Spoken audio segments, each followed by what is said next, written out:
Aska Ummah LCMA. Ustaz Aska Ummah adalah alumnus International University Madinah International University.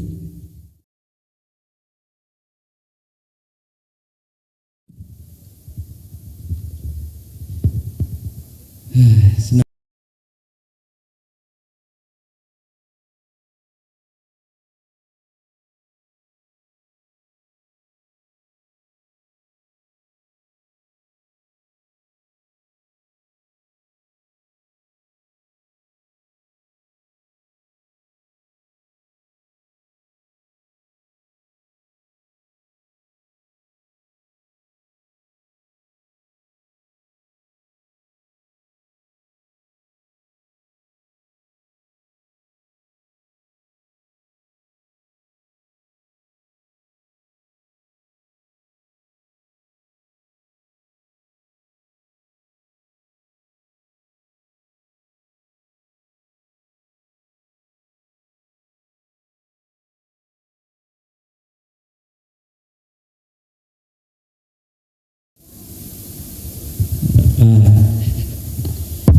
Assalamualaikum Ustaz. Waalaikumsalam warahmatullahi wabarakatuh. Amil Ustaz. Wais, tamam. Masya Allah. Tadi 2 MC pantun, Ana juga izin pantun saya. Saya juga izin pantun. Izin saya pantun nih boleh. Orang Minang pandai mengaji Quran di Surau Batuang. Yo sabana sanang hati kami mencaliak Ustaz Somad secara langsung. Alhamdulillah. Yo sana Bapak Ibu, kita berharap Ustaz pun senang bertemu dengan kita insyaallah. Semoga kesenangan yang bertemu itu menambah keberkahan acara kita pada malam hari ini. Bapak Ibu dimuliakan Allah Subhanahu wa taala. Kami yakin Bapak Ibu sudah memegang buku yang luar biasa. Umat bertanya, Ustaz Somad menjawab. Jujur Bapak Ibu dimuliakan Allah, waktu kami diamanahkan menjadi moderator, kita cari kayak mau ujian. Kumpulkan banyak kertas, kita catat. Dari banyak catatan tersaringlah ada beberapa hal yang ingin kita ambil dari buku ini, mengetahui tentang buku ini. Jadi Ustaz, beberapa orang yang sudah mengetahui buku ini bertanya-tanya, apakah buku ini Ustadz yang nulis atau siapa? Jadi orang mulai bertanya, bahkan mulai ada keraguan, ini Ustadz Somad yang nulis atau orang lain, isi ceramah beliau atau bagaimana? Nah, untuk itu Ustadz, kita mohon pada Tuan Guru kami untuk menjelaskan dan menceritakan sejarah di balik buku ini, kemudian mungkin secara umum menjelaskan kepada kami agar ilmu kami bertambah tentunya tentang apa isi di dalam buku yang insya Allah berkah ini. Pada Tuan Guru kami persilakan. Bismillahirrahmanirrahim. Assalamualaikum warahmatullahi wabarakatuh. Alhamdulillah, wassalatu wassalamu ala Rasulillah wa ala alihi wa sahbihi wa man tabi'ahu wa mawala. Terima kasih kepada Al-Mukarram, guru kita semua, Ustadz Aska, yang memberikan kesempatan kepada saya untuk berdialog pada malam hari ini. Kemudian bersama kita juga ada Al-Mukarram, Al-Ustadz Irsyad Safar, LC MED, senior kami di Mesir, dan hari ini kita bertemu di Baitur Rahmah, bait rumah rahmah kasih sayang, rumah kasih sayang. Tidak hanya sekedar nama, tapi juga rasanya lembaga yang saya datangi sampai 3 kali baru Baitur Rahmah inilah di Sumatera Barat. Man ahsana ilaikum, siapa yang berbuat baik kepada kamu, fakafi'uhu, balaslah. Fa illam tajidu, kalau kamu tak sanggup membalas, fad'ulahu, doakan. Begitu kata Nabi sallallahu alaihi wasallam. Saya tak dapat membalas budi baik keluarga besar Baitur Rahmah, hanya Allah saja yang dapat membalas. Semoga Baitur Rahmah tetap diberikan Allah keutamaan, fadilah, kebaikan sampai hari kiamat insyaallah. Lalu kemudian bersama kita pula ada pemimpin kita, Bapak Gubernur Sumatera Barat beserta Ibu, Bapak Wali Kota Padang, alim ulama, cerdik pandai, nan kadang nak dimogala nan ketek nak disabui namo, insyaallah awak sadonyo nan menonton langsung maupun yang melalui program streaming semuanya dimuliakan Allah Subhanahu wa taala. Amin ya rabbal alamin. Biasa ceramah saya itu diupload di YouTube channel Ustadz Abdul Somad Official. Lalu kemudian channel-channel lain ada yang memotong-motong video itu.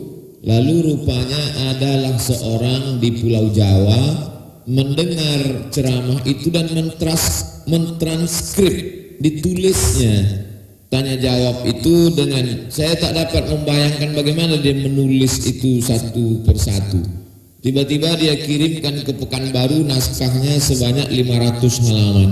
Lalu ketika saya baca, mau saya tolak, ini kerja luar biasa, belum pernah. Saya pun pernah terlintas mau menuliskan, tak sanggup menuliskannya. Mau diterima, banyak kekurangan. Kan pertama saya menjawabnya itu secara lisan. Lalu saya katakan, bawalah hadis-hadisnya itu, sebutkan riwayat siapa, supaya tidak menyesatkan. Lalu kemudian kalau ayat Al-Quran sebutkan surat apa, ayat berapa. Adapun masalah mazhab fikih susah untuk melihatnya ke kitab asli, cukup dengan mazhab Hanafi, Maliki, Syafi'i, Hambali, demikian. Tapi kalau untuk kesempurnaan memang sulit. Adapun buku yang saya tulis sendiri yang lengkap, penerbitnya, tahunnya, cetaknya, halamannya, itu memang saya perhatikan betul. Itu dalam buku-buku yang saya tulis sendiri. Adapun ini saya jawab ketika setiap pengajian subuh dulu di Pekanbaru dan di beberapa pengajian. Sampai akhirnya setelah diedit, dicetak, jadilah buku ini. Yang menulisnya itu namanya Ustadz Abu Firly Bassam Taqi. Tapi memang dia ambil dari semuanya ceramah-ceramah tanya jawab Ustadz Abdul Somad yang ada di internet. Demikian Ustadz. Jadi Bapak Ibu dimuliakan Allah SWT, bagi masih kalau ada di antara kita yang memegang buku ini bertanya-tanya apakah ini Ustadz Abdul Somad yang menulis, mohon maaf Ustadz, Ustadz yang benar Abdul Somad atau Abdul Somad? Ini mohon maaf nih Ustaz. Secara tulisan ini ada namanya transliterasi. Jadi transliterasi ini terbagi dua. Ada transliterasi Indonesia, ada transliterasi Inggris. Jadi kalau transliterasi Indonesia itu pun tak juga seragam. Nah, jadi transliterasi Inggris semua tak bisa dibedakan antara idgham syamsiyah dengan qamariyah. Jadi tak ada al-as. Cobalah tengok itu semuanya al. Jadi wallahu a'lam bi al-sawab. Jadi ini faktor transliterasi. Jadi kalau kita pergi ke Makkah, di bawah Zamzam Tower ada tertulis di situ Abdus Somad lil utur. Tapi tulis transliterasi Latin Inggrisnya Abdul Somad for perfume. Nah, jadi kalau ada orang membantah itu jawaban saya. Kalau translasi Indonesia Abdus Somad bacanya, tapi tulisnya banyak Abdul Somad. Cara bacanya Abdus Somad. Pertanyaan Ustaz Azka penting karena banyak orang mengkritik itu. Namanya aja salah tulis apalagi orangnya, kata dia. Nah itu. Tapi sebetulnya kalau mau saya balik, kalau orang paham transliterasi itu sebetulnya dia tidak sulit untuk itu, saya katakan. Tapi pertanyaan Ustadz penting untuk menjelaskan bagi orang yang tak jelas. Wallahu a'lam. Jazakallahu khair. Jadi buku ini tidak ditulis oleh beliau langsung. Jadi ternyata ada di sini kalau tidak salah Ustadz Kasimun SAG nama beliau, ada di kata pengantar di sini. Beliau yang menyusun lalu disunting oleh Abu Firly Bassam Taqi, masya Allah. Dan lahirlah buku ini yang kalau dibaca-baca, buku ini sangat tepat untuk kita baca di zaman sekarang ini karena bisa dijadikan panduan untuk menjawab pertanyaan-pertanyaan dalam keseharian kita. Kemudian Ustadz, judulnya Umat Bertanya. Lalu di dalamnya ada tanya jawab tentang akidah, tentang ibadah, muamalah, ada bahkan ada tazkiyatun nafs. Nah mungkin dari semua ya, kami tahu dan kami mendengar mengikuti berita bahwa Ustadz sudah berceramah ke berbagai tempat, berbagai provinsi, bahkan ke luar negeri, masya Allah, ke negeri tetangga. Nah ada tidak pertanyaan yang paling berkesan bagi Ustadz, sehingga Ustadz teringat terus pertanyaan itu. Kalau ada di mana gitu, kita minta diceritakan. Pertanyaan paling berkesan, saya baru pulang waktu itu ceramah menyambut tarhib Ramadan di kantor camat Bukit Raya Pekanbaru. Rupanya ada pegawai kantor camat itu yang selalu mengundang Ustadz, dia bawa ke kampung halamannya. Kampungnya di Kecamatan Langgam, Kabupaten Pelalawan, Provinsi Riau. Jadi Ustadz bisa tak ke kampung saya? Saya bilang insya Allah. Jadi habis sholat tarawih, habis itu witir, habis itu dibukalah pengajian. Ketika tanya jawab, waktu itu saya sedang baru pulang, sedang semangatnya. Ya siapa yang mau tanya, tanyalah, saya tanya. Lalu dia bilang, tradisi kami di kampung ini Ustadz, kalau ada orang meninggal dunia itu punya utang sholatnya bisa dibayar pakai beras. Wah, ini perasaan tak pernah saya baca ini. Mau bilang tak ada kita takut, mau bilang ada kita tak tahu. Jadi waktu itu memang betul-betul teruji. Lalu saya katakan, saya belum tahu masalahnya. Jadi saya pulang dulu ke Pekanbaru, saya buka kitab dulu. Nah, jadi pulang saya bukalah fikih mazhab Syafi'i. Dari mana ceritanya sholat yang tinggal ini bisa dibayar pakai beras? Jadi rupanya dalam kitab Majmu' ada itu dibahas oleh Imam Nawawi. Imam Nawawi meninggal tahun 676. 204 Imam Syafi'i 204, Imam Nawawi 676. Dialah yang mengedit, karena selama 400 tahun itu mazhab Syafi'i itu besar sekali. Akhirnya direvisi, diedit, ditahzib oleh Imam Nawawi menjadi beberapa kitab, di antara kitabnya Al-Majmu' Syarah Muhadzab. Di situ dia ada bahas, kata Imam Syafi'i begini, kalau ada orang bernazar iktikaf lalu kemudian dia mati, meninggal, maka satu malam iktikafnya itu bisa dibayar 1 mud beras. 1 mud itu 7 ons setengah. Siapa yang bernazar? Misalnya Abdul Somad bernazar, saya bernazar Ramadan ini iktikaf, tiba-tiba meninggal, maka 1 malam itu bisa dibayar 7 ons setengah. Jadi kalau 10 malam iktikaf 10 terakhir berarti 7 kilo setengah. Jadi pendapat Imam Syafi'i, 1 malam iktikaf bisa dibayar 1 mud 7 ons setengah. Datang Imam Al-Bawawi, jaraknya jauh dari Imam Syafi'i ke Imam Al-Bawawi. Kata Imam Al-Bawawi, kalau 1 malam iktikaf bisa dibayar 1 mud, maka menurut saya, kata Imam Al-Baghawi, 1 sholat pun bisa juga dibayar 1 mud. Jadi ijtihad Imam Al-Baghawi berdasarkan ijtihad Imam Syafi'i terhadap i'tikaf tadi. Lalu datanglah Imam Nawawi menceritakan kronologis itu dalam kitab Majmu' Syarah Muhadzab. Lalu saya setelah dapat itu saya tuliskan, saya kirim ke Langgam, saya katakan beginilah cerita asalnya kenapa orang di kampung Tuan membayar yang meninggal itu dibayar sholatnya itu dengan beras, tapi saya tidak mengamalkannya, saya katakan. Tapi saya sudah dapat referensinya, tapi saya pribadi tak mengamalkannya, karena kalau itu diamalkan nanti orang tak sholat semuanya menyiapkan beras. Anak muda kalian tak sholat, beras sudah siap buya kan? Tapi untuk mengatakan tak ada itu, jangan. Jadi umat ini mesti kita cerdaskan, kita ceritakan ada ceritanya begini, jadi mereka menjadi paham. Jadi sejak itu, karena waktu itu saya baru pulang, diundang ceramah ke kampung, agak ada dalam hati itu agak apa sedikit, saya ini kan LCMA, ini di kampung ini pertanyaan paling gitu. Jadi ternyata tak boleh dalam hati ada merasa lebih, diuji Allah, cash and carry, langsung ujian. Demikian Ustaz. Allah. Masya Allah. Bapak Ibu dimuliakan Allah Subhanahu Wa Taala, para peserta dialog dan bedah buku Umat Bertanya, Ustaz Somad menjawab. Dari pertama kali kita mengenal beliau, memang beliau termasuk dai, ulama, wa'iz yang memberikan ilmu kepada kita dan menyebutkan sumber-sumbernya. Bahkan beliau memberikan pilihan-pilihan mazhab ya, dan beliau tidak memaksakan untuk memilih sikap hukum. Nah, ini adalah salah satu hal yang membuat betapa harmonisnya kita ketika kita berbeda berdasarkan ilmu. Jadi luar biasa. Maka Bapak Ibu dimuliakan Allah Subhanahu wa taala, mohon izin lagi saya berpantun. Turunnya hujan adalah berkah.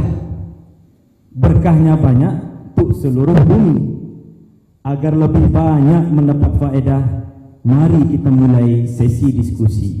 Masya Allah. Untuk diskusi pun pakai pantun saya. Masya Allah. Baik, kita mohon bantuan.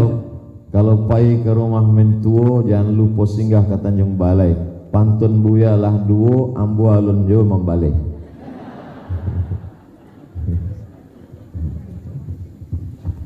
Nah, Bapak Ibu dimuliakan Allah SWT, kita mohon bantuan dari panitia. Kita buka dua sesi terlebih dahulu. Sesi pertama satu orang penanya bapak-bapak, dan sesi kedua satu orang penanya ibu-ibu. Dipersilahkan dari bapak-bapak dulu.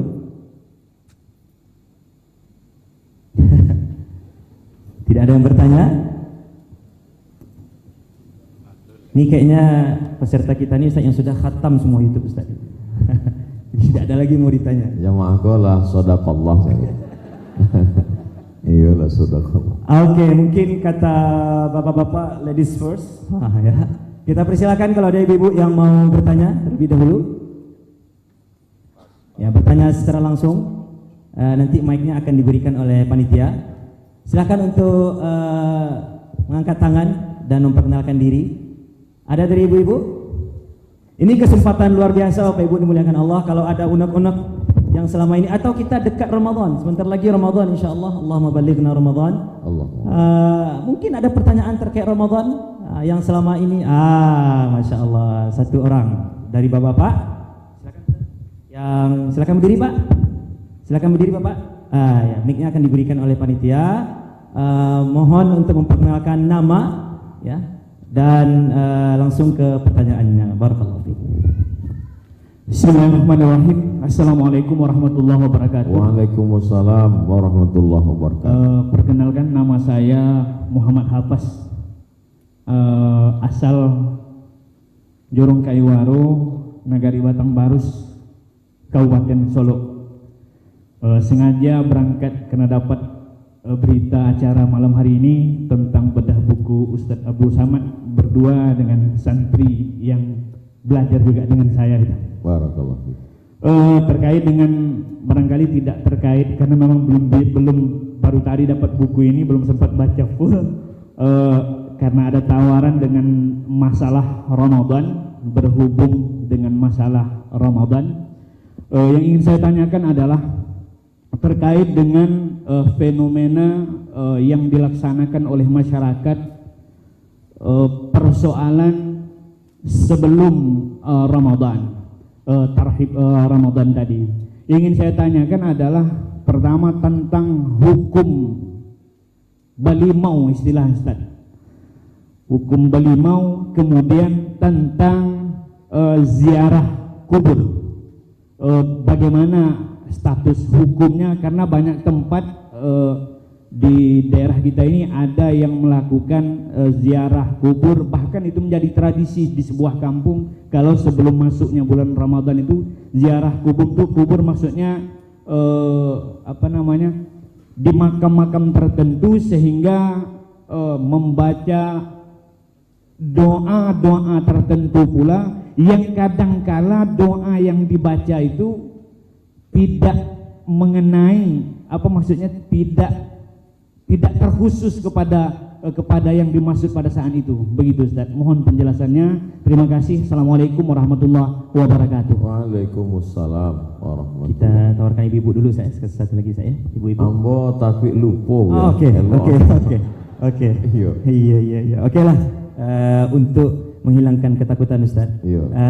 Kita persilakan dulu Ustaz untuk menjawab pertanyaan dari Ustaz Muhammad Abbas dari Kabupaten Solo. Jadi kalau tidak salah, hamba pernah mendengar fatwa dari Komisi Fatwa Majelis Ulama Indonesia Provinsi Sumatera Barat, balimau itu haram.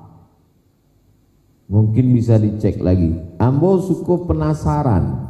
di mana tak haramnya belimau itu? Limau itu kan jeruk, iya kan? Jadi setelah hamba masuk ke suku Akit, ke suku Talang, suatu hari yang di tepi sungai naik sampan masuk ke dalam 5 jam 7 jam kami naik sampan, nampak ambola orang Talang mandi pakai limau. Oh, iko asal balimau itu. Jadi limau itu dengan jeruk itu menghilangkan, dan ada itu di iklan TV, pakailah saripati limau keceknya untuk menghilangkan molekul-molekul kulit yang menggumpal pada pori-pori Anda. Sebenarnya ingin menyambut daki, saya payah mana. Daki mana payahnya nyambut daki, molekul-molekul menggumpal di permukaan kulit beberapa hari keceknya. Padahal daki. Jadi dulu nenek moyang awak, baik orang Melayu, orang Minang, orang Mandailing, orang Sulawesi, orang Makassar, orang Banjar, jadi memang tidak ada deterjen dan sabun, maka dipakailah limau iko untuk mandi. Maka di tepi sungai, karena memang orang dulu tinggalnya di pesisir, di tepi pantai, di tepi sungai. Maka Islam itu kalau awak perhatikan, setiap pesisir pasti Islam. Cobalah pesisir Pulau Sumatera, dari Aceh, lalu kemudian turun kalau pantai baratnya sampai ke bawah ke Langkat, Tanjung Balai Asahan, ke Dumai. Kalau pantai timur, kalau pantai baratnya Singkel, Aceh Singkel, itu sadonyo Islam karena pesisir tepi sungai dengan tepi laut itu Islam. Tapi ketika naik ke gunung, nah itu baru tak Islam. Begitu juga dengan di Papua, Sorong, Raja Ampat, Kaimana, Fak-Fak, itu Islam, tapi pesisir. Jadi mana orang mandi balimau di tepi sungai, karena sungai memang tempat tinggal mereka, dan mandi dengan limau itu adalah membersihkan kulit-kulit yang waktu itu memang tidak ada sampo, sabun dan deterjen. Bayangkan kalau ndak mandi malam itu sembahyang tarawih. Itu Mas Haji bau ikan salai. Tapi begitunya sore itu mandi barasia. Lalu di mana tak haramnya? Padahal dalam usul fikih al-aslu fil asya al-ibahah. Hukum asal segala sesuatu adalah mubah. Di mana tak haramnya? Haramnya bukan pada limaunya, bukan pada sungainya, haramnya pada baduo dia tebannya. Ini mandinya biasa cuma bonceng-bonceng. Disitulah tak haram. Orang dulu mandi pakai limau. Anak-anak muda itu kini mandi pakai keyboard. Manga di beberapa daerah Bali mau kau digalakkan, dibangkitkan, disemangatkan. Di situ pula lah kaluannya pitih Pemda. Situ kaluannya. Ada proyek di situ di dalam. Nah, itu maka fatwa MUI menyambut haram itu dapat ambo. Oh, bisikol celah letak haramnya itu. Sebab maka dari mana dalil pengambil haram? Sadduz zari'ah, menutup kemungkinan celah. Duduk laki-laki padusi di taman orang ramai, tidak haram. Tapi kalau sadduz zari'ah menutup pintu, karena ini nanti akan berkelanjutan kepada tukar menukar nomor, tukar menukar gambar, maka tutup celah jadi haram. Nah itulah dalil sebagian tampek mengharamkan itu supaya jangan berkelanjutan pada perbuatan maksiat menjelang bulan suci Ramadan. Kemudian tentang ziarah kubur, ambo dapet fatwa dari kitab Fatawa Al-Azhar. Fatwa Al-Azhar Kairo Mesir, nama muftinya Syekh Atiyah Sokor. Di situ pertanyaan tentang ziarah kubur menjelang Ramadan dengan Idul Fitri. Beliau menjawab, kuntu nahaitukum an ziaratil kubur. Dulu memang aku larang kamu ziarah kubur, ala fazuruha, tapi kini berziarahlah kamu. Maka di situ umum, artinya ziarah kubur bebas bilo-bilo saja. Selama tidak ada tiga. Nampak tamu manga ziarah kubur itu dilarang, Alhaakumut takasur hatta zurtumul maqabir. Dulu orang ziarah kubur itu untuk menyombong-nyombong, membangga-banggakan diri. Hatta zurtumul maqabir, sampai di kubur pun tetap bangga juga. Wahai orang yang dulu waktu perang tidak pernah terluka, nan paling kaya, nan paling hebat, nan paling, sampai di kubur pun menyombongkan diri. Dan itu terjadi kini. Ambo ziarah kubur waktu ada apa kawan ambo meninggal, ambo ikri ke bumi pemakaman, kawan ambo berbisik, "Mat, oang neo keramik warna apa beko?" Sampai sombong menyombong tentang keramik dan lain sebagainya. Yang kedua, tidak boleh ziarah kubur kalau meminta kepada manusia. Karena meminta hanya kepada Allah. Idza sa'alta fas'alillah wa idza sta'anta fasta'in billah. Yang ketiga, kalau hanya untuk la'anallahu zawwaratil kubur. Di situ digunakan sirat mubalaghah. Ada seorang ibu yang anaknya meninggal, lalu dia ziarah 3 kali sehari hanya untuk mempersedih-sedih diri. Tak boleh. Berarti dia tak ridha menerima takdir Allah SWT. Adapun ziarah kubur kalau tujuannya 3. Pertama, turiqul qulub, melembutkan hati. Yang kedua, tudmi'ul ain, meneteskan air mata. Yang ketiga, tazkiratan lil maut, mengingat mati. Maka hukum ziarah kubur tentu dengan adab-adabnya. Sampai di kubur mengucapkan salam, assalamualaikum ya ahla diyar minal mu'minin wa inna insyaallah bikum lahiqun yarhamullahu mustaqdimin wal mustakhirin nas'alullah lana wa lakumul afiyah. Lalu kemudian mendoakan assalamualaikum Allahumma fir lahum wa Allahumma fir lahum Allahumma fir lahu warhamhu Allahumma fir lahu warhamha Allahumma fir lahu warhamhum. Adapun tentang mengirimkan doa tidak ada ikhtilaf. Adapun tentang mengirimkan bacaan Al-Qur'an terjadi khilaf. Menurut Imam Nawawi dalam kitab Al-Minhaj Syarah Sahih Muslim Ibn Al-Hajjaj, bacaan Quran itu orang meninggal dunia sampai. Dalilnya apa? Hadis dalam Sahih Muslim tentang menancapkan pelepah kurma. Kalau pelepah kurma bertasbih-tasbihnya sampai, apalagi bacaan Quran orang beriman, kata Imam Nawawi. Tapi kamu tidak memaksakan. Nata'awan fi mattafaqna wa nata'azar fi makhtalafna. Pada perkara-perkara yang kita sepakati, mari kita bekerja sama. Pada perkara-perkara yang kita ikhtilaf, mari berlapang dada menerima perbedaan. Lalu kemudian tentang masalah adab-adab. Ini awak khawatir anak-anak muda kok ziarah kubur bukan mengambil iktibar, malah selfie-selfie puluh di batu nisan. Nah ini tak betul. Lalu kemudian menginjak makam dan melangkahi makam. Li ayyajlisa ahadukum ala jamratin. Seseorang di antara kamu duduk di atas bara api neraka, fatuhriqu siyabahu, lalu bara api neraka membakar pakaiannya hingga terbakar kulit hingga ke tulangnya, khairun, lebih baik min an yajlisa ala qabrin, daripada dia duduk di atas kubur. Nah, ini banyak orang ziarah kubur kena menengok orang ramai ziarahnya pun ikut ziarah. 3 salahnya. Pertama, menginjak kubur. Yang kedua, melangkahi kubur. Yang ketiga, menjadikan kubur sebagai asbab. Ambil. Nah, ada. Bukan mengambil iktibar. Galak-galak pula di kubur. Bukan melembutkan hati. Bukan meneteskan air mata. Maka perbuatan ini sia-sia, tak sampai kepada tujuan. Demikian Bu ya. Allahumma. Jazakallah khair Ustaz husnul ijabah. Silakan ibu-ibu. Ada satu orang. Mohon bantuan panitia. Silakan berdiri Ibu.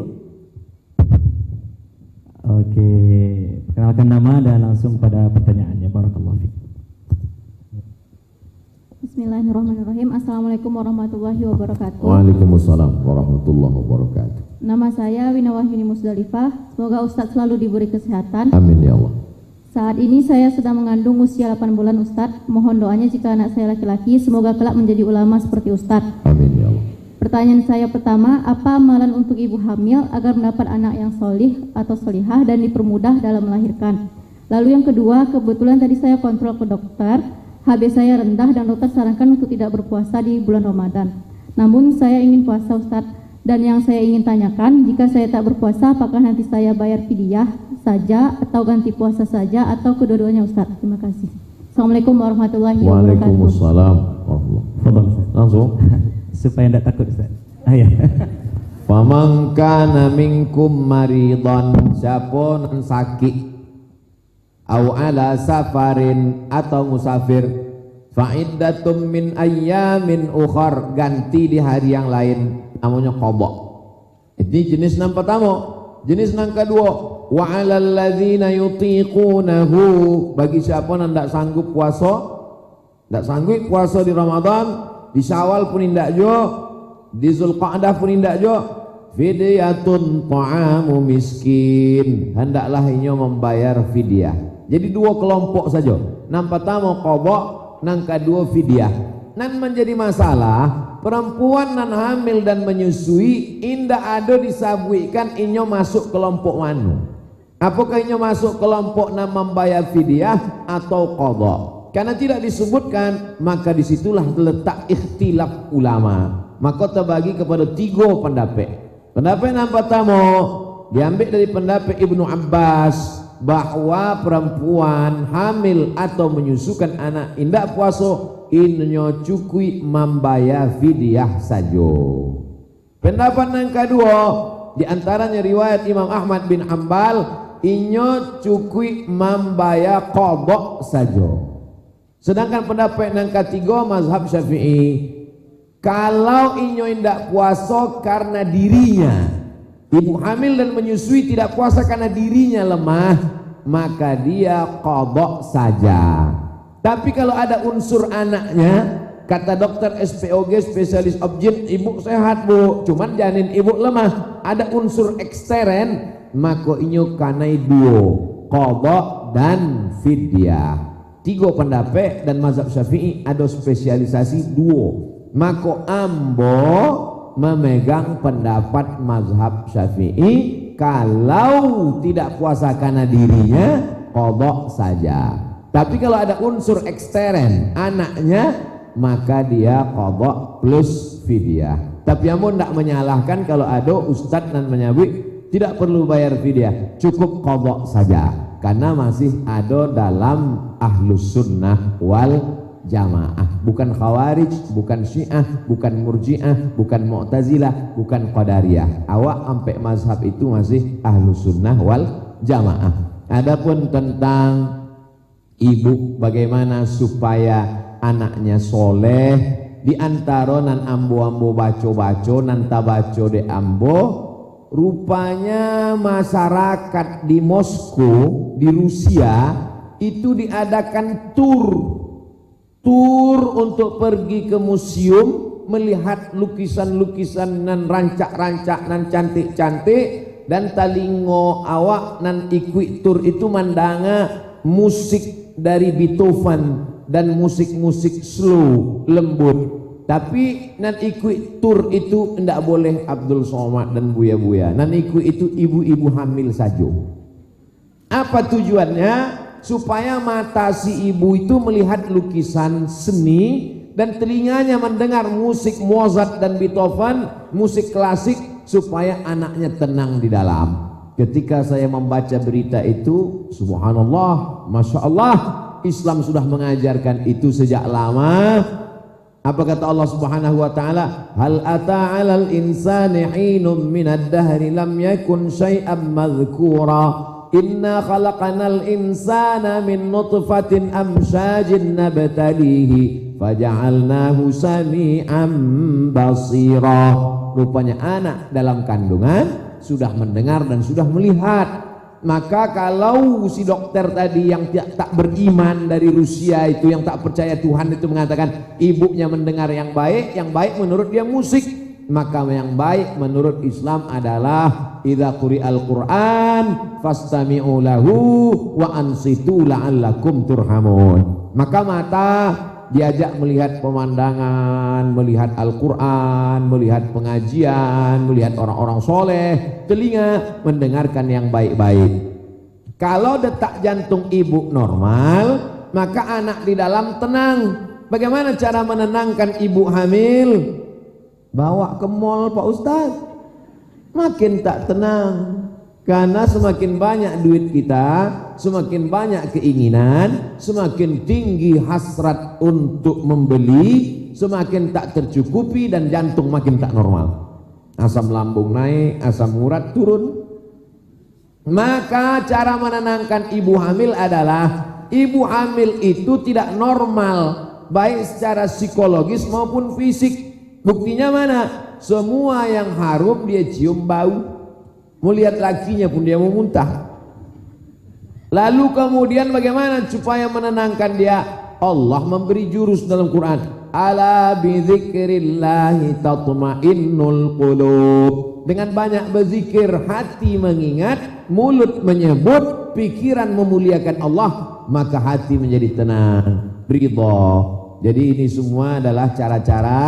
Banyak-banyak mendengarkan murattal MP3 Syekh Mu'aikli, Syekh Abdurrahman Sudes, Syekh Sungun Asyuraim, Syekh Ayub. Ini semua untuk supaya anaknya mendapat rahmat. Idza quri'al Qur'an, kalau dibacakan Quran fastami'u, dengar baik-baiklah, wa ansitu, diam, la'allakum turhamun, turun rahmat Allah Subhanahu wa taala. Banyak-banyak berzikir, man shalla, banyak-banyak berselawat. Kita doakan bersama, mudah-mudahan anak ibu soleh soleha dimudahkan Allah kelahirannya insyaallah. Amin ya rabbal alamin. Wallahu a'lam. Masya Allah, ini juga terima kasih ini kepada ibu yang bertanya, ya, mewakili juga mungkin ibu-ibu hamil yang lain, ya, termasuk istri Ambo Ustaz. Ini semoga mendengar istri Ambo, semoga diamalkan insya Allah. Ya. Baik, jazakallah khair ala husnil ijabah. Kemudian kalau ada yang mau bertanya, kita buka sesi kedua. Ada satu dari bapak-bapak, sudah ada satu yang berpeci hitam duluan. Silakan berdiri Pak. Ya, silakan berdiri, perkenalkan nama dan langsung pada pertanyaan. Ya. Dan setelah ini kepada ibu-ibu, kalau masih ada. Bismillahirrahmanirrahim. Assalamualaikum warahmatullahi wabarakatuh. Waalaikumsalam warahmatullahi wabarakatuh. Nama saya Muhammad Fajri dari Rawang Timur, Padang Selatan. Saya masih pelajar SMA Negeri 6 Padang. Semoga Ustadz diberikan kesehatan. Amin ya Allah. Ustadz, saya menanya tentang masalah ekonomi. Apa hukum menabung di bank konvensional? Dan benarkah Buya Hamka membolehkan menabung di bank konvensional? Lalu sekarang bank syariah sulit berkembang karena masyarakat sulit dibawa bermuamalah daripada diajak beribadah. Sekian, terima kasih Ustaz. Assalamualaikum warahmatullahi wabarakatuh. Waalaikumsalam warahmatullahi. Silakan Ustaz. Langsung ya. Ada beberapa pertanyaan itu, kalau saya rangkum paling tidak 3. Yang pertama, tidak ada alasan masyarakat Minangkabau untuk tidak menabung di bank syariah, karena bank syariah Mandiri, BRI Syariah, BNI Syariah sudah tergabung sekarang menjadi BSI, Bank Syariah Indonesia. Di samping lagi saya selalu ceramahkan di mana-mana bahwa kita melihat Aceh yang sudah berubah menjadi Bank Aceh Syariah, yang awalnya BPD, Bank, lalu kemudian Bank NTB juga syariah, tak lama lagi Bank Nagari, saya sampaikan karena saya mendapat info Bank Nagari akan menjadi syariah, lalu kemudian Bank Riau Kepri syariah. 4 ini bank syariah. Jadi tak ada alasan. Adapun saudara kita yang jauh di perkampungan, tak ada bank syariah, dan duit ini tak bisa disimpan di rumah. Saya takut kalau disimpan di rumah Ustaz, pencuri Pak. Enggak, bini saya, kata dia. Jadi sementara kalau disimpan di bawah bantal, duit ini lebih besar dari bantal. Maka Darul Mafasid muqaddam ala jalbil masalih, menolak mudarat lebih didulukan. Ad-daruratu tubihul mahzurat, yang darurat emergensi membolehkan yang terlarang. Wa daruratu tuqaddaru biqadriha, ada kandai darurat, tak ada bank syariah, mesti juga ke bank konvensional, ada bunganya. Maka Syekh Yusuf Al-Qaradawi dalam kitabnya Fatawa Mu'asirah sudah diterjemahkan ke bahasa Indonesia, fikih kontemporer, maka di situ dijawab boleh mengambil bunganya, tapi disalurkan untuk masalih ammah, kepentingan umum. Kepentingan umum seperti membangun masjid yang dirasakan oleh umat, bukan pribadi. Membebaskan tanah wakaf untuk umat, untuk pondok pesantren dan lain sebagainya. Jadi mana tahu kebetulan ini ada yang menonton dari jauh terpencil, tak ada bank syariah, silakan letakkan di supaya aman. Duit itu ada bunganya, ambil bunganya, tapi jangan dinikmati, salurkan untuk masalih ammah, kepentingan umum. Kedua, apakah ada Buya Hamka memfatwakan boleh bank konvensional? Sepengetahuan saya belum pernah ada baca fatwa Buya Hamka. Andai pun ada, mana tahu ada, mungkin karena di zaman beliau tahun 80-an beliau meninggal, 40 tahun yang lalu masih sulit. Bank muamalah pun belum ada. Bank muamalah lah hasil perjuangan ulama-ulama kita. Nah, jadi karena kesulitan maka mungkin darurat. Wallahu a'lam bishawab. Adapun pertanyaan yang ketiga tentang kenapa sulit bank syariah ini bangkit, saya tanya ke pakar ekonomi Islam di Indonesia waktu menyampaikan tausiah di Tazkiyah Ustadz Safi Antonio. Saya tanya, Ustadz, saya baru ceramah rakyat di Kuala Lumpur. Bank rakyat itu konvensional, pegawainya 5.000 lebih, dan berubah total menjadi Islamic Bank. Mereka tak pakai istilah syariah, mereka pakai Islamic Bank. Jadi bank Islam. Dan ternyata nasabahnya ada saudara kita Hindu, ada yang dari Tionghoa, Buddha, Konghucu. Mereka baik jadi nasabah dan favorit karena keuntungan yang luar biasa dengan sistem Islam. Kenapa di tempat kita sulit, Ustaz? Dijawab oleh Ustaz Safi Antonio, ada dua sebabnya, Ustaz Somad. Yang pertama, political will, tidak ada support politik. Yang kedua, iklan itu mahal, kata dia. Padahal sebenarnya kalau kita mau, ini amat sangat mudah. Kenapa? Kalau dipilihlah gubernur, wali, presiden yang peduli kepada syariat Islam, maka politikal, lagi-lagi politik penting. Kalau umat Islam tidak dipimpin oleh pemimpin yang peduli pada politik, maka umat Islam akan dipolitiki oleh politikus yang tak peduli kepada Islam. Itu pasti terjadi. Yang kedua, untuk iklan mudah sekali. Umat Islam punya masjid, umat Islam punya Ramadan. Maka 30 malam Ramadan mesti diselipkan agak 2-3 malam tentang pentingnya ekonomi umat, ekonomi Islam. Lalu kemudian pada khutbah Jumat, orang sholat Jumat 4 kali, 5 kali dalam sebulan. Maka dalam khutbah Jumat dimasukkan tentang pentingnya. Belum lagi pengajian ibu-ibu, tablik akbar, tausiah, lokakarya, seminar. Maka amat sangat dalam hal ini umat masih mendengarkan fatwa, petatah petitih, apalagi di bumi Minangkabau, Nini Mama, para alim ulama cerdik pandai. Maka kita jangan sampai dibunuh kreativitas umat ini sehingga tidak peduli. Islam ini dikebiri menjadi hanya 3 saja: lahir, akikah, nikah, walimah, mati, takziah, selesai. Bahkan ada muncul ungkapan Islam ritual biarkan. Islam ritual biarkan. Kalau ada orang istighosah, tahlil, tablik akbar, biarkan, ritual. Islam ekonomi awasi, Islam politik habisi. Itu ungkapan dari Buya Muhammad Nasir. Masih relevan sampai hari ini. Betul, kalau ada orang bicara tentang masalah sholawat, tentang masalah zikir, biarkan. Tapi kalau udah bicara tentang masalah ekonomi, awasi. Kalau udah bicara masalah politik, habis.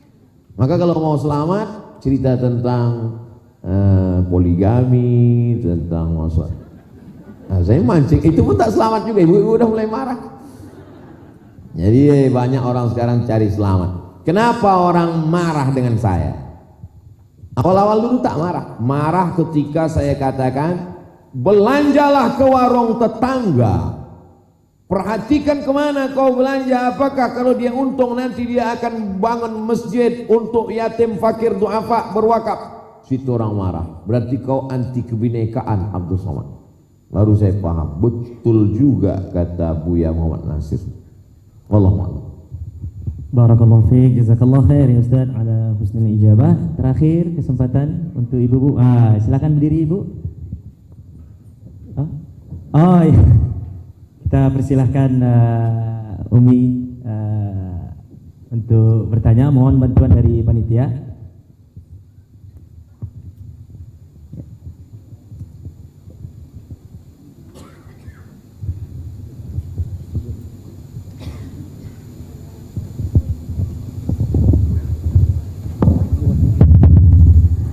Assalamualaikum warahmatullahi wabarakatuh. Waalaikumsalam warahmatullahi wabarakatuh. Saya Harneli Bahar, istri Bapak Mahyaldi. Yang pertama saya tanyakan, karena tadi baru mau masuk tadi ada yang bertanya, Ustadz Somad, udah ada pendamping enggak? Itu pertama. Saya jawab, saya enggak tahu, tapi kalau ada kesempatan nanti saya akan tanya langsung. Ini kesempatan pertama. Kemudian yang kedua, Ustaz, sering orang kalau dalam pemerintahan Harneli Mahyaldi gitu. Kita tahu bahwasanya nanti sampai di akhirat nanti yang akan dipanggil tuh Harneli Bahar, anaknya Pak Bahar. Bagaimana kita sementara orang memakai itu terus, Ustaz, ya. Selamat datang kepada Ibu Harneli Mahyaldi, istri Gubernur Provinsi Sumatera Barat. Ya. Padahal kita tidak boleh seperti itu, Ustaz. Nah, bagaimana sikap kita? Itu yang kedua. Boleh tambah lagi, Ustaz? Boleh. Saya Ketua P2 TP2A, Ustaz. Pusat Pelayanan Terpadu Perlindungan Perempuan dan Anak. Banyak sekali kasus-kasus anak, kasus-kasus pelecehan seksual terhadap anak, ya. Ada kasus-kasus seperti itu di Kota Padang atau di tempat lain yang bertanya kepada saya, umur hamil di luar nikah pada umur 15 atau 16 tahun atau di usia SMP. Mau dinikahkan, apalah yang akan dilakukan atau apa yang diperbuat oleh baru anak-anak SMP? Ya. Kalau tidak dinikahkan, ya, atau apa solusi yang terbaik untuk kejadian-kejadian yang seperti ini, karena itu adalah sering kita mendapatkan di P2 TP2A. Dan orang yang nikah sedang hamil, apakah itu sah nikahnya? Dan mereka tidak mengulangi lagi untuk berikutnya. Nah, itu mungkin mohon jawaban dari Ustaz. Assalamualaikum warahmatullahi wabarakatuh. Jangan takut, Ustaz, silakan.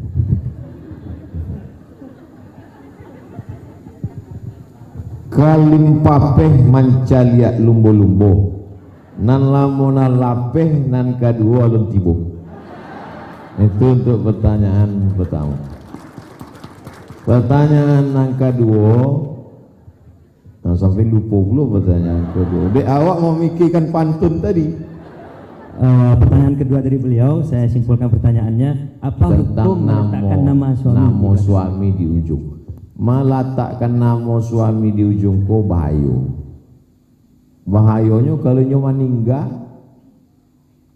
berganti laki baru. Kan payah. Tapi menyebutkan istri si fulan ada dalam Quran. A'udzubillahi minasyaitonirrajim.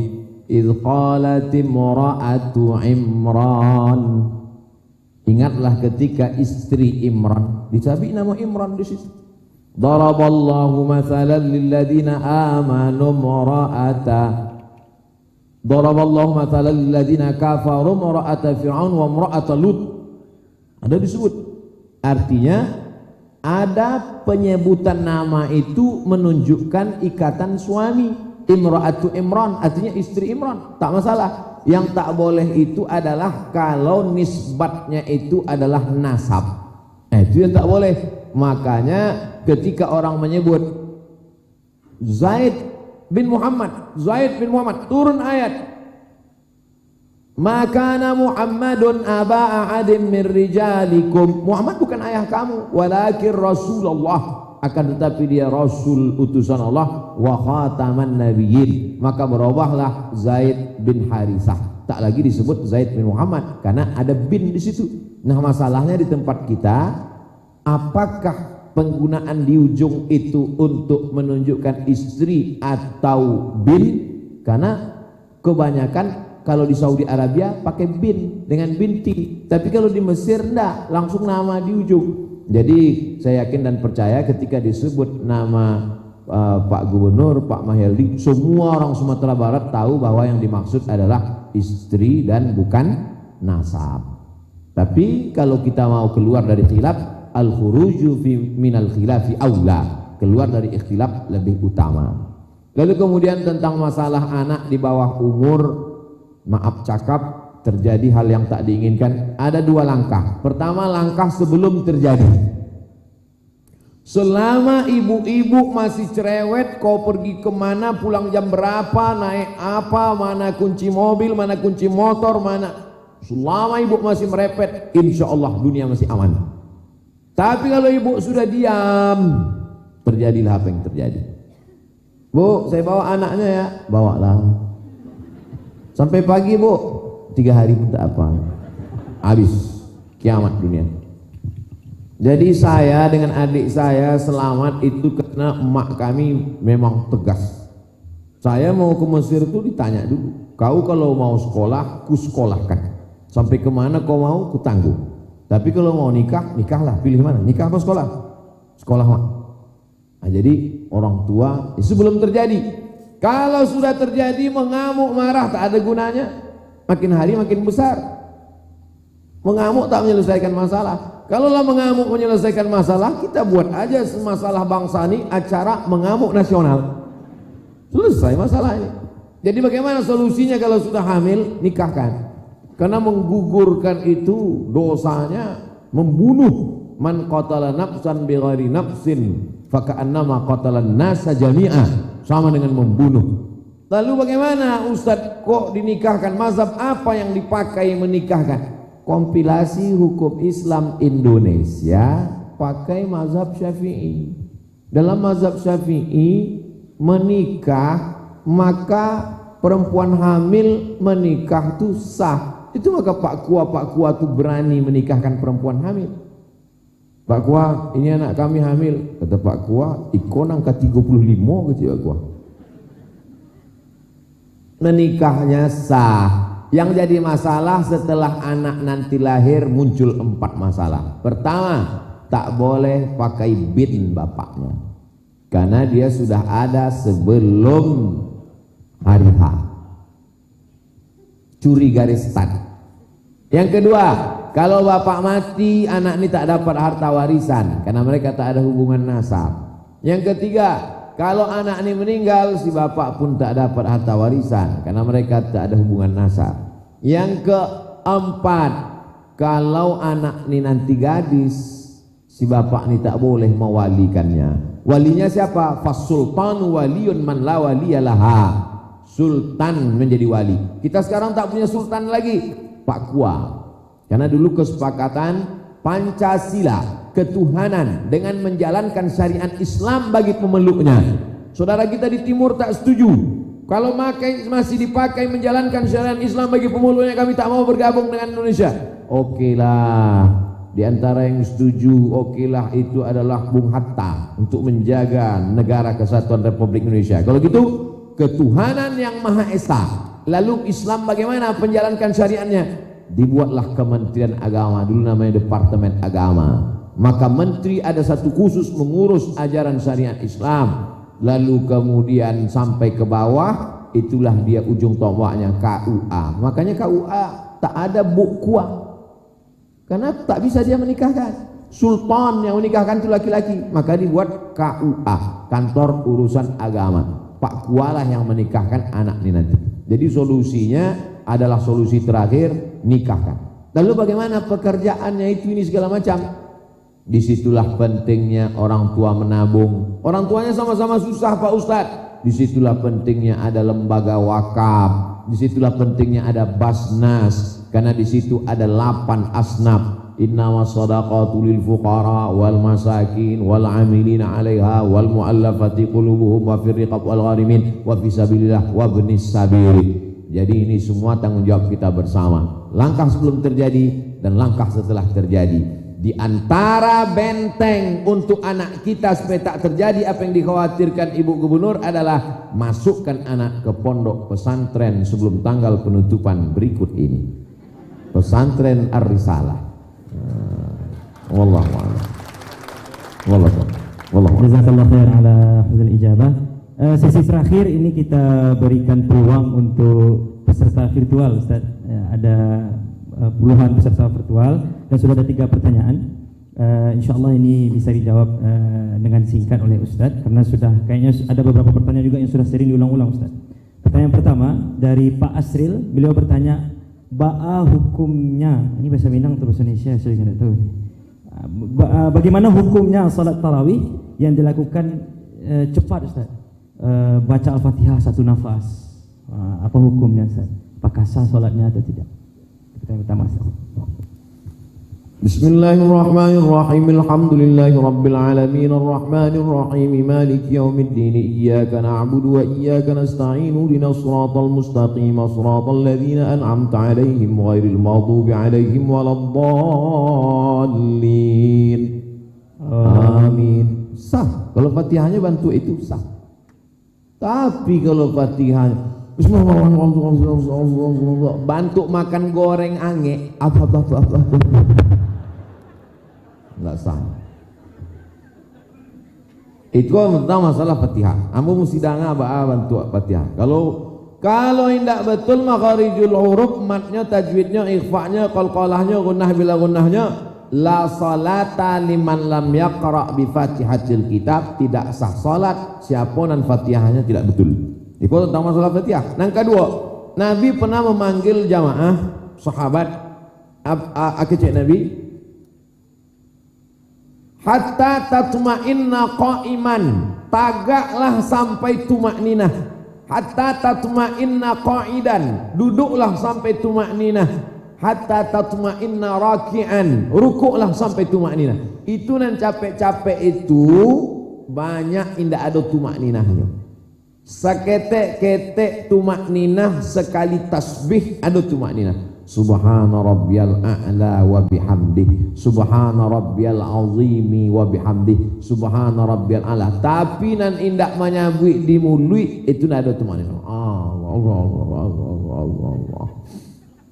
Bantua pokok kayu ditiup angin. Tak ada tumakninah. Dua nan menyebabkan ini batal. Nan pertama Fatihahnya tidak betul. Nan kedua tidak ada tumakninah, tagak, rukuk dan sujud. Mari kita perbaiki imam-imam tarawih kita dengan melaksanakan bengkel khotib, bengkel imam. Imam-imam yang rusak kau mesti masuk ke bengkel. Imam-imam diangkat melalui fit and proper test supaya selamat. Kalau diantara itu pakai Bilalnya pun mesti diluruskan. Tasbih. Kalau tidak entah apa-apa dibaca.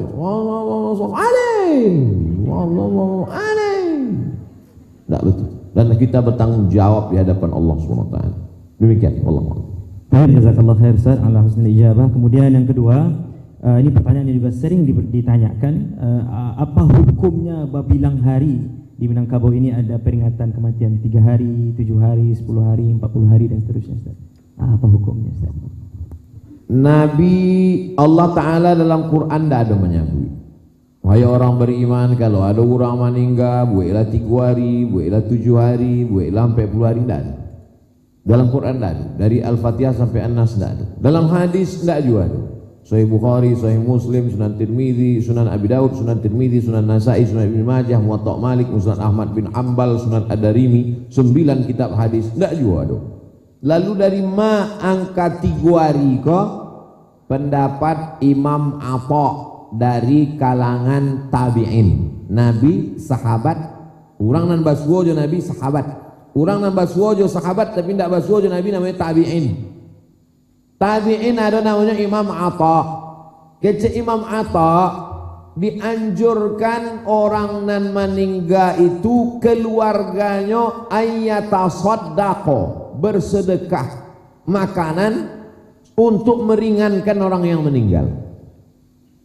Keluarganya yang mampu bersedekah. Tapi dalam hadis Nabi dikatakan isna'u ta'aman li ali Ja'far. Keluarga Ja'far nama meninggal itu buatkanlah makanan. Jadi nan saya eloknya awak nan datang membawakan makanan kepada keluarga yang meninggal itu. Assalamualaikum, kalian keluarga sahibul musibah meninggal sibuk tak sempat memasak. Nih kami bawakan nasi bungkui. Kok kami bawakan rendang 3 kontainer. Nah itu nan paling eloknya. Isna'u ta'aman li ali Ja'far. Adapun kalau keluarga ini mampu, maka kata Imam Atha, kata dia bersedekah. Jadi keluarga mampu bersedekah makanan itulah yang dijadikan dalil. Adapun sampai keluarga ini tak mampu, mengutang hanya takut diejek masyarakat. Wah, anda membuat 3 hari, indah. Ibu hatinya mau bantu ikan amehnya menunggu kenduri wang. Akhirnya mengutang lah, udahlah dia musibah keluarga meninggal, mengutang gula merah dengan bubur kacang hijau lagi. Maka selalu saya sampaikan, jangan mewajibkan yang tak wajib. Hai masyarakat, datangi dia, Ketua BSKM Badan Serikat Kemalangan, sampaikan, Bapak Ibu, kami tahu kalian tak mampu, jangan masak nasi, jangan masak gulai, itu Bapak Anu nanti akan kirim nasi, Bapak Anu nanti kirim gulai, kami yang akan membantu makan kalian selama hari ini. Adapun saya ketua BSKM ikut makan bersama nanti. Nyendak dong bawa punya koordinator saya. Begitulah hukum aslinya. Wallahu a'lam bishawab. Baik, barakallahu fiik Ustaz ala husnil ijabah. Dan ini pertanyaan terakhir untuk diskusi kita pada malam hari ini. Izin bertanya, bagaimana pendapat ini dari Bapak Putra Caniago dan yang sebelumnya tadi dari Bapak Kamarul Zaman Ustaz. Bagaimana pendapat Ustaz dengan tradisi tablik di Pariaman dan tabot di Bengkulu bila ditinjau dari aspek historis dan teologis? Dan bagaimana sikap kita sebagai seorang muslim saat perayaan tradisi tersebut? Mohon pencerahan Ustaz. Syukran jazakallah khair. Adonan menyebut bahwa Islam nan tiba ke bumi Minangkabau adalah Islam Syiah. Lalu kemudian dilegitimasilah carito itu dengan tabwi bahwa nan pertama tiba itu adalah Syiah. Tentu nan menulis sejarah ini sekuatinya nyono menuliskan. Apa bukti sejarah, faktanya apa? Rupanya setelah ditelusuri itu adalah nama buek waktu tentara-tentara dari India. Pernah tentara India masuk ke Pariaman, lalu kemudian mereka diantaranya ada yang Syiah, dan itu datang belakangan. Islam Ahlus Sunnah sudah datang duluan ke bumi Minangkabau, baru tentara-tentara ini datang ke situ. Sebagian dari India yang paham Syiah, mereka lah membuat tradisi tabu itu, dan tradisi itu pun datang belakangan dihidupkan karena di situ ada unsur ekonomi, ada unsur samolah macam Balimau tadi, ada proposal juga di situ. Datanglah kedutaan Iran untuk mensupport ini dan mengatakan ini karena mereka ada kepentingan di situ. Maka ini umat ini mesti dijelaskan. Majelis Ulama Indonesia, Muhammadiyah, Perti itu asli produk sini, inyak canduang, inyak jahu.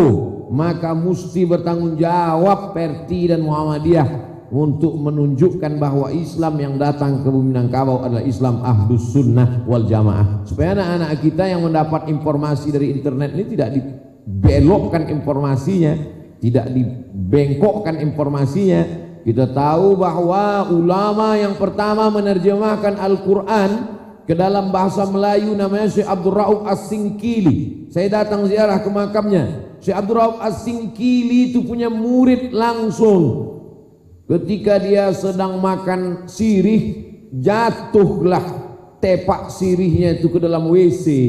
Lalu kemudian murid-muridnya lari ketakutan. Ada salah satu muridnya yang mau mengambil tepak sirih itu, dibersihkannya, dicucinya, dibawanya ke Syekh Abdul Rauf As-Singkili. Lalu kata dia, apa kata Syekh Abdul Rauf?